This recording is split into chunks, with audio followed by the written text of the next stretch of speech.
वळूया पुढच्या बातमीकडे। धनंजय मुंडे यांच्या बंगल्यावर अवादा कंपनीकडे 3 कोटी रुपये मागितले गेल्याचा दावा सुरेश धस यांनी केला। त्यापैकी खंडणीच्या 2 कोटींची डील झाली असं देखील सुरेश धसांनी म्हटलंय। सुरेश धस यांचा खळबळजनक आरोप धनंजय मुंडे यांच्यावर करण्यात आला।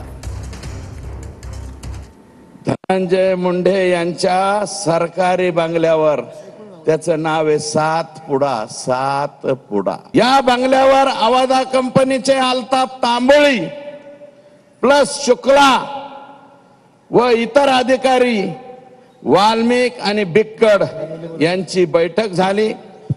बैठकीमध्ये डील 3 कोटीला फायनल झाली। आका क्या बोले? 3 करोड़ लेके दो। क्या होना? 3 करोड़ होना, असं हे म्हणले। तर अल्ताफ तांबोळे आणि शुक्ला हे 2 लोक बाहेर गेले। त्यांनी कंपनीच्या वरिष्ठांना फोन केला।